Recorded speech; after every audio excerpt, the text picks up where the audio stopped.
देश की सच्चाई सच छुपने नहीं देंगे। अस्सलाम वालेकुम, आदाब। मैं हूं हाफिज़ ग़ुलाम सरवर और आप देख रहे हैं देश की सच्चाई। जी हाँ, आपका अपना यूट्यूब चैनल देश की सच्चाई, और वही देश की सच्चाई जिसकी ये कोशिश होती है कि जो भी नॉलेज माने खबर सच्ची आ जाए उसे आप तक पहुंचा दिया जाए। थंबनेल देखकर आप समझ गए होंगे, ज्ञान वापी ख़त्म। अरे घबराइए नहीं, ज्ञान वापी मस्जिद अभी ख़त्म नहीं हुई है, न इंशाअल्लाह होगी, लेकिन मुद्दे ख़त्म हो रहे हैं। क्यों ख़त्म हो रहे हैं, मुद्दे को क्यों डाइवर्ट किया जा रहा है, असल इस पर गुफ्तगू करनी है। आपको पता होगा कि संघ प्रमुख मोहन भागवत ने अपने एक कार्यक्रम के समापन समारोह में बड़े ज़ोर देकर हिंदू भाइयों से ये अपील की थी कि हर मंदिर में शिवलिंग क्या ढूंढना, इसलिए देश में सौहार्द बनाना है तो इन चीज़ों से आप दूर हो जाएं, और ज्ञान वापी पर तो हमारी आस्था है, उसको मिल बैठकर हम देख लेंगे। ये बयान भी संघ प्रमुख का कोई हल्का और छोटा मोटा नहीं था। हम लोगों को ये लग रहा था कि इस बयान का स्वागत करने के बाद शायद दूसरी जो ज़ैली तंजीमें हैं, यानी आरएसएस के अधीनस्थ काम करने वाली जो दूसरी छोटी तंजीमें, छोटे संगठन हैं, वो अपने रुख में कुछ नरमी लाएंगे। लेकिन कल देखने को ये मिला कि कर्नाटका में फिर एक तारीख़ी मस्जिद पर लोगों ने, यानी हिंदू तंजीमों ने हमला करने की कोशिश की। ये कहा गया कि ये हनुमान जी का मंदिर था जिस पर शेर मैसूर टीपू सुल्तान ने मस्जिद बना दी है और हम इसमें पूजा करेंगे। ये मुद्दा कर्नाटक का था, और कर्नाटक के हालात से आप वाकिफ़ हैं, अवगत हैं कि वहाँ हालात पिछले 6 महीने से लगातार हिजाब और दूसरे तमाम मामलों को लेकर पहले से गर्म है।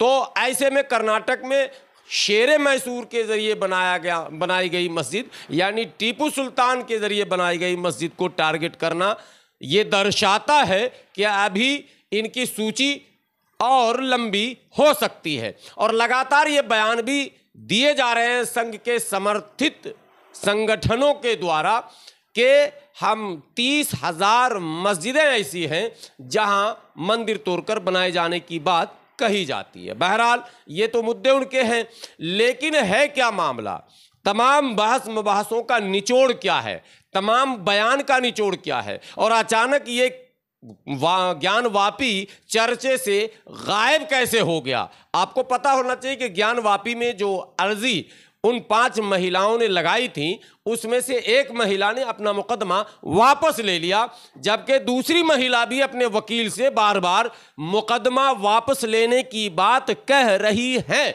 लेकिन वो वकील तैयार नहीं हो रहे हैं। इसी तरह से जो मुख्य पक्षकार दूसरे नए बने थे सर्वे के वक्त, और उसने जो वकील को रखा था विष्णु जैन और हरिशंकर जैन, उन दोनों जैन परिवार के बाप बेटे को उसने अपने वकालत से मुक्त कर दिया। यानी मुख्य पक्षकार, यानी जो असल पैरवी करने वाले हैं ज्ञान वापी की तरफ से, हिंदू पक्ष की बात कर रहा हूं, उसने विष्णु जैन और हरिशंकर जैन को अपने मुकदमे से हटा दिया।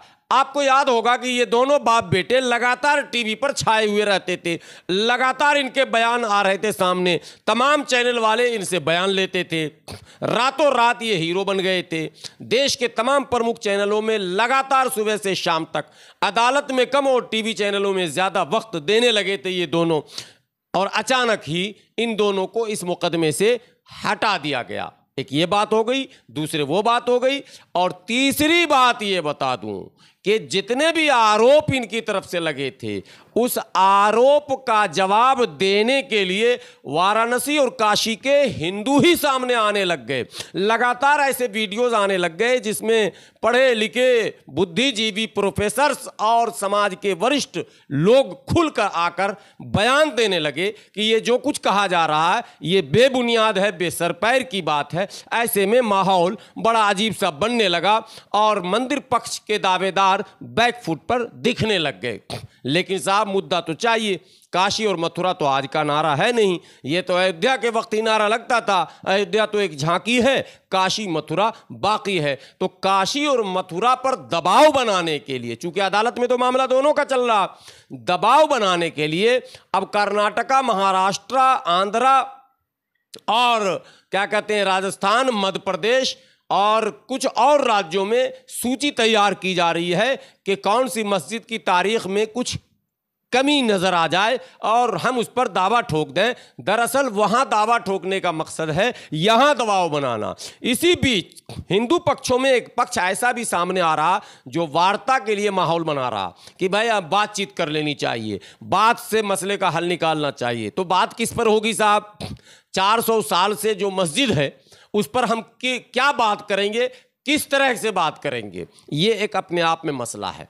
इसलिए बात भी संभव नहीं है। बात तो सिर्फ यही हो सकती है कि आप लोग जो बदमाशी कर रहे हैं उसको छोड़ दीजिए, आप बाज आइए और देश में रोजी रोटी, पढ़ाई लिखाई, दवाई कमाई की बात कीजिए, देश के तरक्की की बात कीजिए, आम गरीबों की बात कीजिए, रोजगार की बात कीजिए, प्यार की बात कीजिए। ये बात तो मुमकिन नहीं दिख पा रहा है कि कोई मुसलमानों की तरफ से या हिंदुओं की तरफ से बैठे और वो ये कहे कि ठीक है जी ये मस्जिद भी ले लीजिए, ये भी ले लीजिए, बाकी छोड़ दीजिए।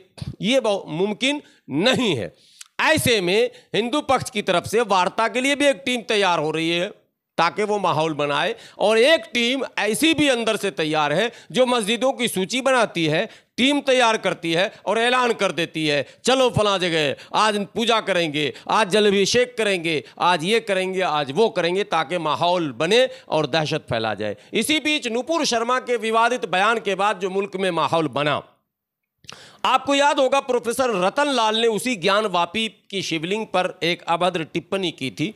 एक टिप्पणी, अभद्र नहीं कहा जाए, ये उनके शब्दों में टिप्पणी की थी जिससे हिंदू भाइयों की भावनाएं आहत हुई थी और हिंदू भाई जो है थाने में गए थे, मुकदमा दर्ज कराया था। दिल्ली पुलिस ने रातों रात प्रोफेसर रतन लाल को गिरफ्तार कर लिया। लेकिन नुपुर शर्मा ने खुलेआम टीवी चैनल पर जब नबी पाक सल्लल्लाहु अलैहि वसल्लम के शान में गुस्ताखी की, सैकड़ों जगह FIR दर्ज कराए गए लेकिन गिरफ्तारी नहीं हुई और उसके बरक्स उसको तहफ़्फ़ुज़ फराहम कराया जा रहा, सुरक्षित रखने की कोशिश की जा रही है और साथ ही साथ उसके पक्ष में लोग खड़े हो रहे हैं, उसके बचाव में पूरी पार्टी खड़ी हो रही है भारतीय जनता पार्टी की।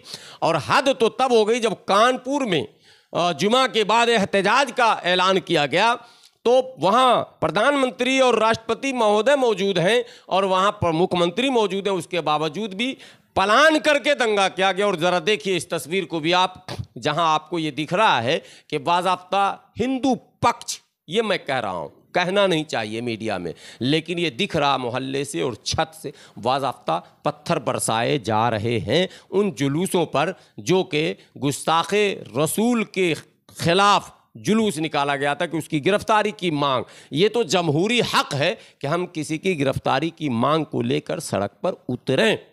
ऐसे में पत्थरबाजी करने वाला कौन था, ये तो जांच का विषय होना चाहिए था। लेकिन दुर्भाग्य से जो खबरें आ रही हैं वो ये है कि 30 से अधिक मुसलमानों की गिरफ्तारी हुई है और पूरी तरह से एकतरफा कार्रवाई हुई है। और साथ ही साथ ये भी ऐलान किया जा रहा है कि इन पर बुलडोज़र चलाया जाएगा, इनकी संपत्तियां जब्त की जाएंगी और इन पर NSA लगाया जाएगा। ये सब चीज़ देखकर ऐसा लग रहा है कि ज्ञानवापी को खामोश करके, उस मुद्दे को रोक करके कुछ और काम किया जा रहा ताकि एक बड़ा दबाव मुल्क में बनाकर ज्ञानवापी पर मुस्लिम पक्षों को सरेंडर कराया जा सके।